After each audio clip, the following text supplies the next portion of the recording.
Mambo ni seteriki peribasi menemene na peresi la masa bakitani bansen bana. Ilunga baba Gaston Silva Daragila Rugema. Mambo ndio yako hivyo. Umeshawasili Benjamin Mkapa huko na Mwali. Niko na Magdalena. Mimi naitwa Mr. Kuchi. Handsome wa Kichaga. Naomba ututambuishie Mwali anaitwa nani na anatokea wapi mpaka mko hapa Benjamin Mkapa? Huyu bana ukimwona alipo na mimi nimo. Huyu anatokea Arachuga, Arusha. Na nimetoka naye moja kwa moja kuja kumwadhibu mtu kwa Mkapa. Ndio. Wamekimbia, wamesema kwamba mechi hamna.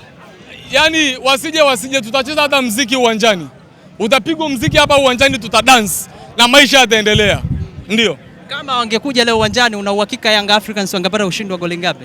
Hata malaika wanajua hii timu ilivyo nzito. Yanga ni timu ambayo huwezi kuiongelea kisirisiri, huwezi ongelea ndani, unaongelea nje watu wasikie. Hii ni timu kubwa sana. So kwa namna moja ama nyingine tunasema ni club bingwa hao washirikisho tuwaachie wao, atuongelee huko. Sisi tunaongelea maklabu bingwa. Ndio. Kiutaalamu wa jadi unaona kama vile ni Simba wamewakimbia au kiutaratibu nyie ndio wenye makosa? Hata wao ukiwauliza wanajijua wamekimbia. Waliokimbia wanajua. Kwa sababu wenyeji walikuwepo ndani. So hao wageni wanatoka wapi kuja kuvamia wenyeji? So kwa namna moja ama nyingine niseme tu wao wenyewe wameamua kukimbia. Wameshaona mbali. Labda wamefukua vya kwao, wameona mbele kwamba ni hatari, ndio maana wakakimbia wenyewe. Ndio. Bwana, nataka tusikie kitu kimoja. Kwa ripoti inayosemekana mchezo unawezekana asilimia kubwa ukawa upo, watu wakatolewa ndani wakaenda zao nje. Nataka utuambie Magdalena, wewe na Yanga mmekutana wapi nyinyi wawili? Mahusiano yenu nyinyi na Yanga yametokea wapi? Mahusiano yangu mimi na Yanga? Wewe na familia yako, ikapo yako na Yanga mmekutana wapi? Maana wewe Yanga, mama Yanga na nyinyi mashabiki wa Yanga. Ni mambo ya Roho Mtakatifu. Ni mambo ya Roho Mtakatifu.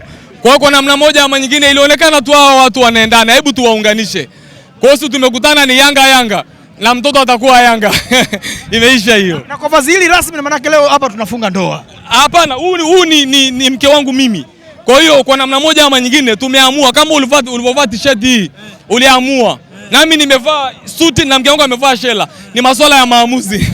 Ni maamuzi ndio. Kwa hiyo tunaamua kushabikia kwa namna hii, kuonyesha uthamani wa upendo ndani ya timu ya Yanga. Tumpishe nani kitanzi kutokuwepo kwa mchezo huu wa leo wa dabi kubwa kabisa Afrika, nambari 4 Afrika?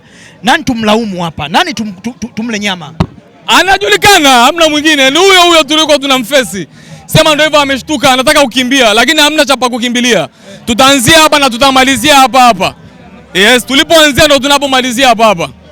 Tunaomba tuongee na shemeji kidogo. Huyu kidogo sana gusa na chezo tunakwenda kwa. Bwana, mama yake unaweza ukaanua matanga kidogo. Bwana chuma cha poa. Unaona maneno hayo? Kaka master. Mama yake Magdalena, nataka utuambie umetoka Arusha mpaka Dar es Salaam uje kuangalia dabi ya Kariakoo, bahati sio njema, mchezo kuna 100% kama haupo. Nini ambacho unajisikia kibaya kwa taarifa hii? Kwanza sijisikii vibaya. Sijisikii vibaya kabisa. Mnajisahau kwamba kwanza huu ni mwezi mtukufu. Ni mwezi wa neema. Kwa hiyo mapepo yote lazima yataibuka. Si tuko vizuri. Wana Yanga hawana ubabaifu. Wamekula kona. Wale, yani kuna muziki kule uwanjani. Tutaserebuka baba vibaya mno. Yani, wanasema jana nyinyi mmewazuia hapa, nyinyi mmeroga sana uwanja kiasi kwamba nyinyi hamtaki watu wengine wafike. Jana mmewapiga sana zoni misumari, ndio maana imekuwa lile.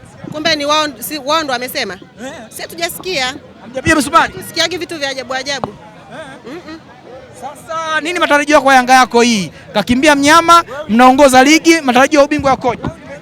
Unajua hata mashabiki wa Yanga wako vizuri, wanaweza wakaingia uwanjani wakacheza wenyewe. Ujumbe wote labda mnajaribu kufikisha kwa kutumia mavazi haya labda?